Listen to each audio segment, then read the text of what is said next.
Apa pengertian bullying yang kamu tahu? Bullying adalah perundungan atau pembulian terhadap seseorang. Nah, menurut kamu apa sih dampaknya tuh? Apa aja gitu?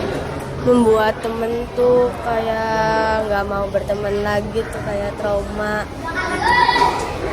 Nah, terus pencegahannya apa menurut kamu yang kamu tahu?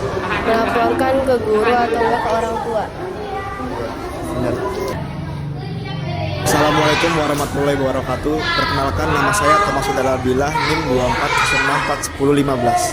Saya akan menjelaskan apa itu pengertian bullying, pengertian kekerasan seksual, pencegahan bullying, pencegahan kekerasan seksual, dan solusinya. Yang pertama yaitu pengertian bullying. Bullying adalah perilaku agresif yang dilakukan oleh individu atau kelompok terhadap orang lain dengan tujuan untuk menyakiti, merendahkan, atau mendominasi. Masalah utama dari bullying adalah dampak yang sangat merugikan bagi korban, baik secara fisik, emosional, maupun psikologis. Bullying dapat terjadi dalam berbagai bentuk seperti kekerasan fisik, penghinaan verbal, pengucilan sosial, dan penyebaran rumor. Dampak jangka panjang dari bullying meliputi depresi, kecemasan, penurunan rasa percaya diri, bahkan hingga perilaku bunuh diri daripada korban. Selain itu, perilaku bullying juga dapat berpengaruh secara negatif karena mereka seringkali belajar untuk menyelesaikan masalah dengan kekerasan dan perilaku kasar. Hal ini menunjukkan bahwa bullying tidak hanya merugikan korban, tetapi juga membentuk pola perilaku yang merugikan pelaku dan masyarakat secara keseluruhan. Penyebab bullying dapat bervariasi, termasuk ketidakamanan diri, pengaruh lingkungan sosial yang negatif, atau perbedaan sosial seperti ras, jenis kelamin, atau orientasi seksual. Untuk mengatasi masalah ini dibutuhkan upaya masalah dari sekolah, keluarga, masyarakat, dan pemerintah dalam menciptakan lingkungan yang aman, inklusif, dan saling menghargai. Kedua, pengertian kekerasan seksual.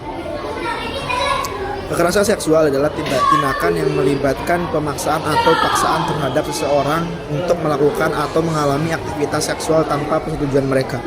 Masalah utama dari kekerasan seksual adalah dampak fisik, psikologis, dan emosional yang sangat merusak bagi korban.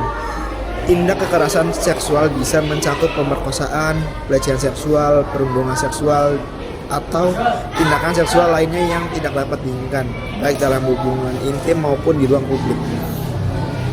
Dampak kekerasan seksual seringkali bersifat jangka panjang, seperti trauma emosional, depresi, kecemasan, gangguan stres pasca trauma, dan penurunan rasa percaya diri.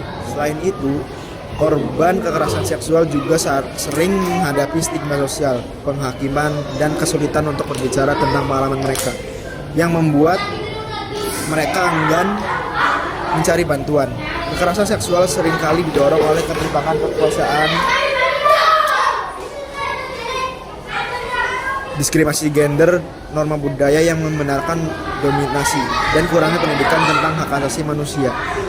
Mengatasi kekerasan seksual memerlukan pendekatan yang komprehensif, termasuk pemberdayaan korban, pendidikan untuk mencegah kekerasan, penguatan hukum dan kebijakan yang melindungi korban, serta perubahan dalam norma sosial untuk menghormati dan melindungi hak individu. Ketiga, pencegahan bullying. Pencegahan bullying berdasarkan teori psikologis melibatkan pendekatan yang memperhatikan faktor-faktor individu sosial dan lingkungan yang mempengaruhi perilaku agresif. Beberapa solusi pencegahan bullying berdasarkan teori psikologis adalah sebagai berikut. A. Teori belajar sosial Albert Bandura. Teori ini mengungkapkan bahwa perilaku agresif termasuk bullying dapat dipelajari melalui pengamatan dan peniruan terhadap perilaku orang lain. Untuk mencegah bullying, penting mengubah model perilaku yang ada di sekitar, baik di keluarga, sekolah, atau media. Solusinya satu, mengedukasi anak-anak dan remaja tentang pentingnya empati. Yang kedua, menyediakan contoh positif dari orang dewasa ataupun tokoh yang dihormati di lingkungan sekitar. Yang B, pembentukan identitas sosial. Menurut Henry Eichfeld, teori ini menyatakan bahwa individu cenderung mengidentifikasi diri dengan kelompok tertentu. Dan dalam beberapa kasus, identifikasi ini bisa mendorong perasaan superioritas dan diskriminasi terhadap kelompok lain. Solusinya: 1. Mendorong pembentukan Indonesia yang inklusif. 2. Mengadakan kegiatan yang mempromosikan keberagaman dan kolaborasi antar kelompok. Yang C. Teori kesejahteraan emosional. Menurut Daniel Goleman, menurut teori kecerdasan emosional, individu yang memiliki keterampilan dalam mengelola emosi mereka lebih kecil kemungkinannya untuk melakukan tindakan agresif seperti bullying. Solusinya yang pertama, mengajarkan keterampilan kecerdasan emosional di sekolah, seperti mengenali dan mengelola emosi diri. Yang kedua, memberikan pelatihan atau konseling bagi siswa untuk membantu mereka mengembangkan keterampilan sosial yang lebih baik. Yang keempat, pencegahan kekerasan seksual. Pencegahan kekerasan seksual berdasarkan teori psikologis melibatkan pendekatan yang menyoroti pemahaman individu tentang perilaku seksual, dinamika kekuasaan, serta perkembangan emosional dan sosial. Berikut adalah solusi pencegahan kekerasan seksual berdasarkan teori psikologis. Yang A. Teori belajar sosial menurut Albert Bandura. Menurut teori belajar sosial, individu belajar perilaku melalui pengamatan dan peniruan terhadap perilaku orang lain, baik melalui keluarga, teman sebaya, atau media. Solusinya yaitu pertama, pendidikan seksual yang positif. Menyediakan pendidikan seksual yang komprehensif sejak dini untuk membacakan dengan tujuan.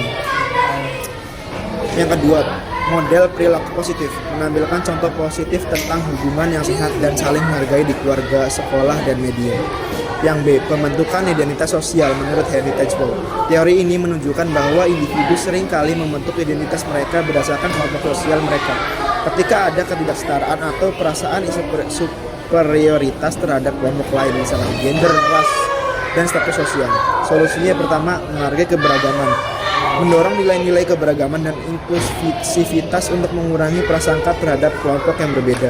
Dan yang kedua, membangun identitas sosial yang sehat, mengajarkan kepada individu tentang pentingnya membangun identitas yang sehat dan saling menghormati. Yang C. Teori kecerdasan emosional. Sekian penjelasan bullying dari saya, kurang lebih mohon maaf. Wassalamualaikum warahmatullahi wabarakatuh.